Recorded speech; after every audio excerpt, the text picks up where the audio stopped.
जब आत्मदेव महाराज के पास में अपने ही बेटे का शिकायत आने लगी, रोज रोज पिता थक के उब गया और पिता ने कहा कि ऐसे बेटे के होने से तो अच्छा है कि जा करके मैं अपना प्राण त्याग कर दूं।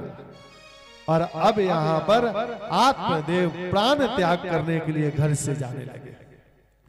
जैसे जाने लगे, गोकर्ण जी ने हाथ पकड़ा पिता का। पहले जा रहे थे प्राण त्यागने कि पुत्र नहीं है, पुत्र क्यों नहीं है। अब प्राण त्यागने जा रहे हैं कि पुत्र क्यों है, क्योंकि जो पुत्र हुआ वो दुष्ट हो गया। ये दुनिया की विडंबना है, जो हम पर नहीं होता है हम सुख उसी में ढूंढते हैं। अगर करोड़ों के समान अपने पास हो ना तो 2 कौड़ी का लगता है, और वही 2 कौड़ी का सामान दूसरे का पास है, अपने पास नहीं है तो वो करोड़ों की लगती है। जो हम पर नहीं है हम उसमें सुख ढूंढते हैं, और जो है उसमें हम आनंद नहीं लेते। अरे जो है उसमें आनंद लो। आत्मदेव ब्राह्मण अपनी ही आत्महत्या के लिए जाने लगे। गोकर्ण ने हाथ पकड़ा और कहा, सुनो पिताजी। अब यहां गोकर्ण जी ने 2 श्लोकों में ज्ञान कराया है अपने पिता को। ये 2 श्लोक बड़े ही सारगर्भित और बड़े ही ज्ञानमय है। इसको गोकर्ण गीता कहते हैं। 2 श्लोक को ही ध्यान से इसको श्रवण करें। गोकर्ण जी कहते हैं, देहे अस्थे मांस रुधिरे अभिमतिम त्यज तम जया सुता देशो ममता विमुंच पश्यानिशं जगदेदं क्षणभंगनिष्ठं वैराग राग रसिको भव भक्तिनिष्ठा धर्मं भजस सततं त्यज लोक धर्मा शिवस्य साधो पुरुषां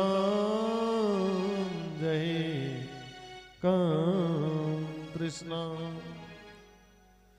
अन्यस्य गुण दोष चिंतन मासु मुक्तवा सेवा कथा रसमहो नितरां पिबत्वम्। गोकर्ण जी कहते हैं कि पिताजी, जीव 2 ही रस्सियों में जकड़ा है, जिसको कहते हैं अहमता और ममता। अहमता किस पर? मैं और मेरा, यही तो है। ये मैं हूं और ये मेरा है। यही जीव के फंसने का मार्ग है मुख्य। मैं किसको मानते हो? इस शरीर को। मैं मोटा हो गया, मैं दुबला हो गया, मैं काला हो गया, या मैं काला हूं, मैं गोरा हूं, मैं इस शरीर को। और अपना किसको मानते हैं? इस शरीर से जिसका संबंध है आप उसको अपना मानते हैं। ये पत्नी है, ये पुत्र है। तो पिताजी, शरीर क्या है? देहे अस्थि मांस रुधिरे। अस्थि से, मांस से, रक्त से ये शरीर बना है। इसके अंदर यही मटेरियल है।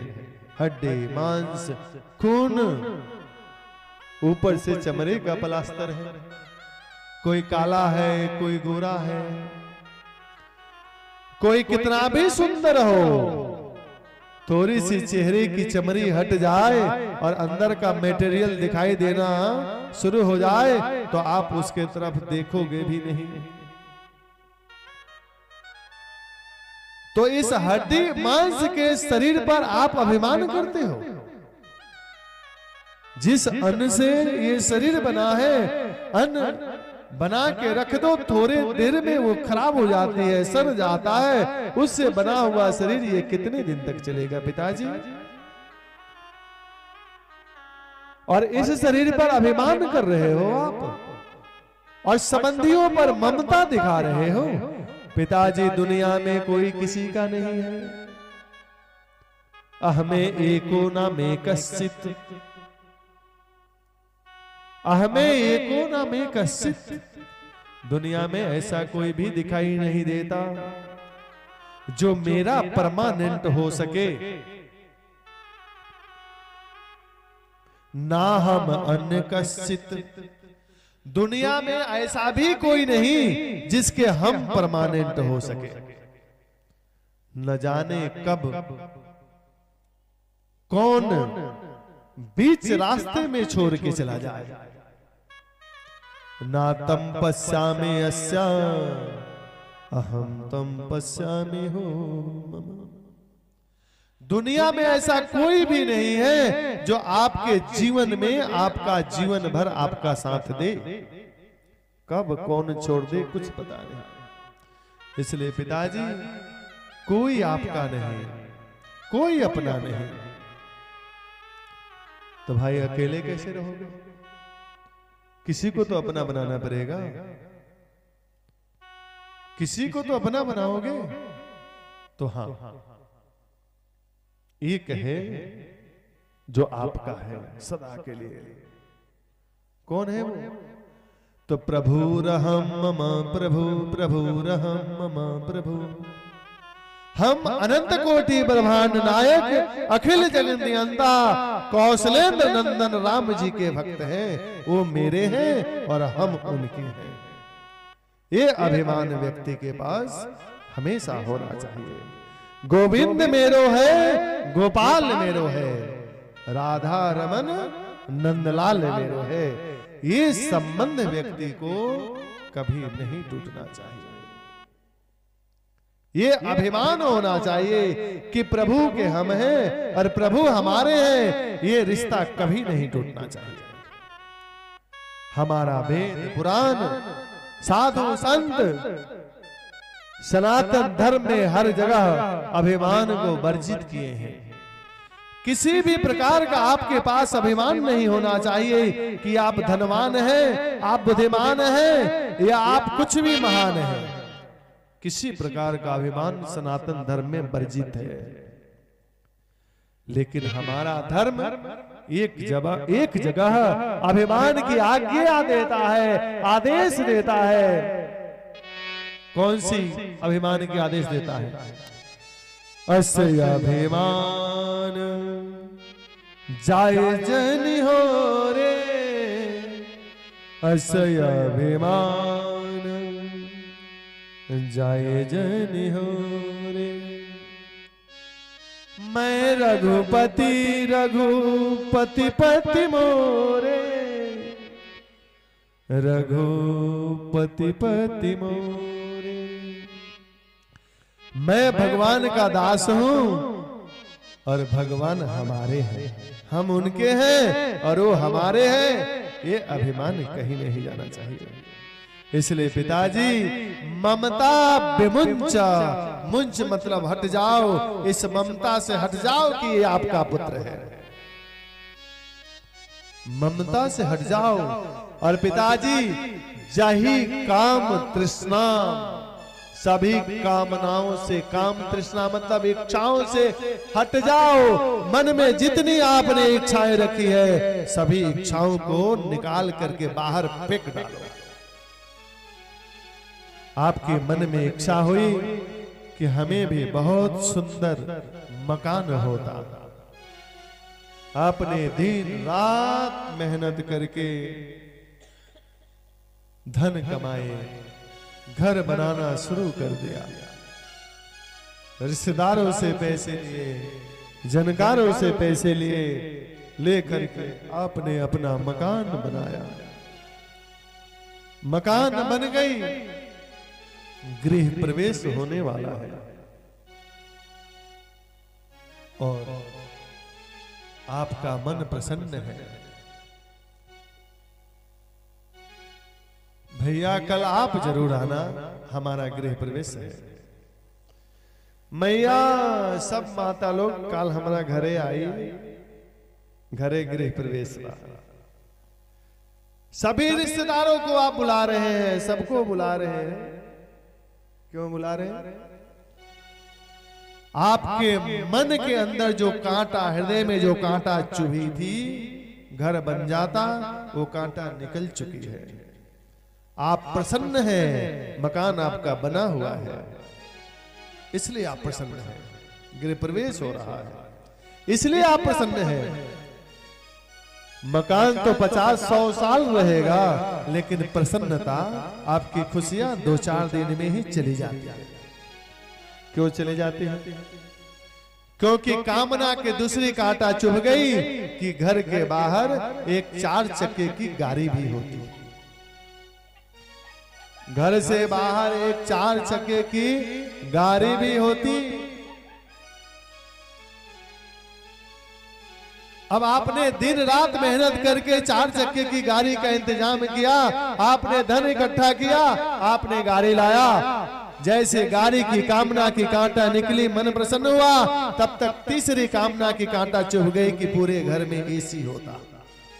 ऐसे जीवन भर व्यक्ति कामनाओं की कांटा निकालते निकालते थक जाता है, परिणाम तो हो जाती है, लेकिन कभी भी कामनाओं की पूर्ति नहीं होती। इसलिए गीता में भगवान ने भी कहा है कि सर्वान कमान विहाय अपमाश्चरति निस्पृहा निर्ममो निरंकारा सशांति मधिगच्छति। सर्वान कमान विहाय, सभी कामनाओं से हट जाओ। सशांति मधिगच्छति, शांति तब मिलेगी जब सभी कामनाओं से हट जाओ। चाह गई चिंता मिटी, मनवा बेपरवाह, अजाको कछु न चाहिए सो ही सहनसा। कुछ नहीं चाहिए, सहनसा है आप। और जिसको सब कुछ चाहिए, बहुत कुछ चाहिए, वही दरिद्र है। शंकराचार्य जी महाराज कहते हैं कि दरिद्र कौन है? तो कोवा दरिद्रो ही विशाल तृष्णा, जिसकी अनंत तृष्णा है, अनंत कामनाएं हैं, वही दरिद्र है। और जिसको कुछ नहीं चाहिए, वही अमीर है। इसलिए पिताजी जही काम तृष्णा, सभी कामनाओं से हट जाओ। आगे कहते हैं सेवस्य साधु पुरुषा, साधु संतों की सेवा करो पिताजी। सत्संग प्रवचन का श्रवण करो, सत्संग का श्रवण करो।